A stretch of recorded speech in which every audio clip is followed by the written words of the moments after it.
अऊज़ु बिल्लाहि मिनश्शैतानिर्रजीम बिस्मिल्लाहिर्रहमानिर्रहीम। अस्सलामु अलैकुम वरहमतुल्लाहि वबरकातुहू। आज हम सूरतुल अहज़ाब रुकू नंबर 7 से आयत नंबर 53 का लफ्ज़ी और बाब मुहावरा तर्जुमा करेंगे, जिसमें हम जानेंगे कि नबी अकरम सल्लल्लाहु अलैहि वसल्लम के घराने के साथ मिलने और वहाँ जाने की क्या आदाब कुरान पाक में अल्लाह ताला ने सिखाए हैं, और इसके साथ साथ कुछ मज़ीद पर्दे के बारे में भी हम मालूमात हासिल करेंगे इंशाअल्लाह अल अज़ीज़। शुरू करते हैं। बिस्मिल्लाहिर्रहमानिर्रहीम। या अय्युहल्लज़ीना आमनू, ए वो लोगो जो ईमान लाए हो, ला तदखुलू, ना दाखिल हुआ करो, बुयूता, घरों में, अन्नबिया, नबी सल्लल्लाहु अलैहि वसल्लम के, बुयूत अन्नबी, नबी के घरों में, इल्ला मगर, अन ये के, युदाना, इजाज़त दी जाए, लाकुम तुम्हें, इला तरफ, तामिन, खाने के लिए, गैरा ना, नाजरीना, इंतज़ार करना पड़े, इनाहू, इसके पकने का, वलाकिन, और लेकिन, इदा, जब, दुईतुम, दावत दी जाए तुम्हें, फदखुलू, तो दाखिल हो जाओ, फ़ैदा, फिर जब, ताइमतुम, तुम खाना खा लो, फंतशिरू, तो चल दो, वला, और ना, मुस्तअनिसीना, जी लगाकर बैठो, लिहदीतिन, बातों में, इन्ना, बेशक, ज़ालिकुम, तुम्हारी ये बात या ये काम,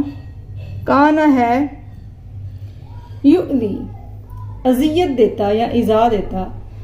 नबी सल्लल्लाहु अलैहि वसल्लम को, फ़यस्तही, तो वो शर्म करते हैं, मिनकुम, तुमसे, वल्लाहु, और अल्लाह, ला यस्तही, हया नहीं करता, मिनल हक़्क़ी, हक बात कहने से, व इदा, और जब, सअलतुमूहुन्ना, तुम मांगो इनसे, यानी अज़वाजुन नबी सल्लल्लाहु अलैहि वसल्लम से जब तुम कुछ मांगो, मतान, कोई चीज़, फसअलूहुन्ना, तो मांगो इनसे, मिन वराई, पीछे से, हिजाबिन, पर्दे की, ज़ालिकुम, ये, अतहरु, ज्यादा बेहतर या पाक है,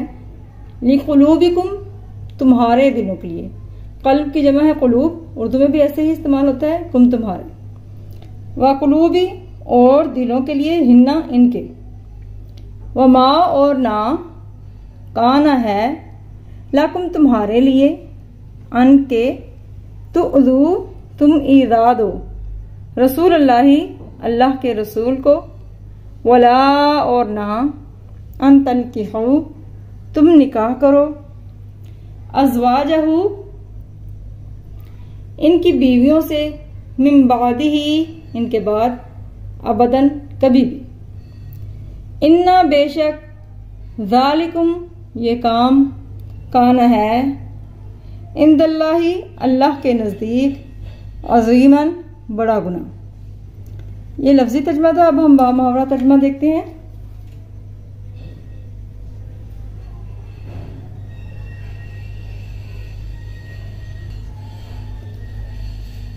मोमिनो, पैगंबर सल्लल्लाहु अलैहि वसल्लम के घरों में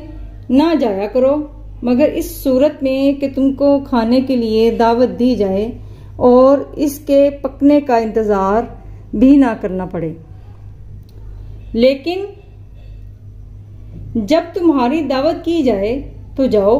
और जब खाना खा चुको तो चल दो, और बातों में जी लगाकर ना बैठ रहो। ये बात पैगंबर सल्लल्लाहु अलैहि वसल्लम को इज़ा देती है, और वो तुमसे शर्म करते हैं, कहते नहीं, लेकिन अल्लाह सच्ची बात कहने से शर्म नहीं करता। और जब नबी सल्लल्लाहु अलैहि वसल्लम की बीवियों से कोई सामान मांगो तो पर्दे के बाहर से मांगो, ये तुम्हारे और इनके दिलों के लिए बहुत पाकीज़गी की बात है। और तुमको ये शाया नहीं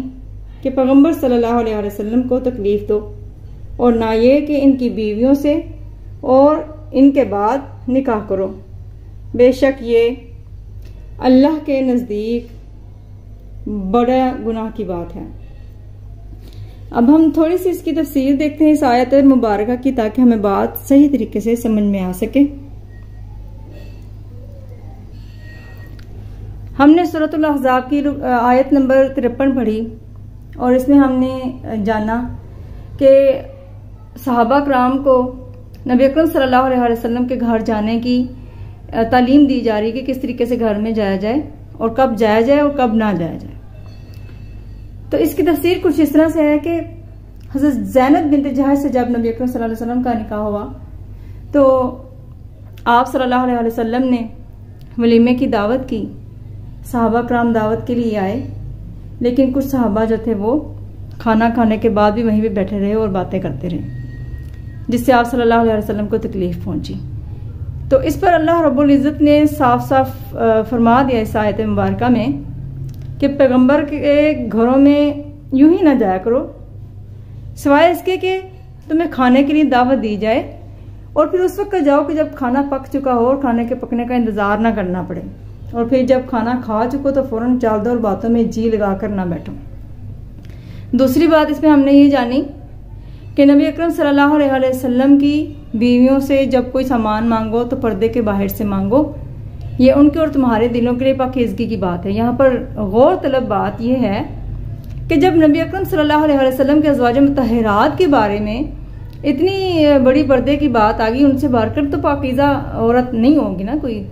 अल्हम्दुलिल्लाह हम सबका ये अकीदा है, ये ईमान है कि वो हम सबकी माएँ और सबसे पाकीज़ा ख़वातीन। तो उनके लिए पर्दे का हुक्म करना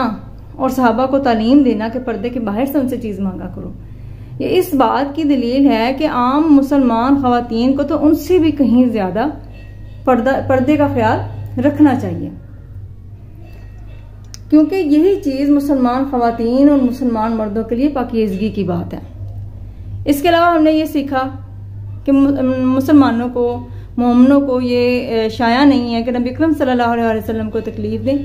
या फिर आप सल्लल्लाहु अलैहि वसल्लम की दुनिया से रूपोश होने के बाद उनकी बीवियों से निकाह करें, क्योंकि ये बात अल्लाह के नज़दीक बहुत ही बड़े गुनाह की बात है।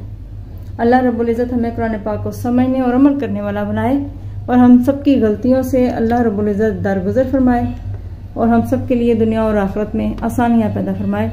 वमा अलैना इल्लल बलागुल मुबीन।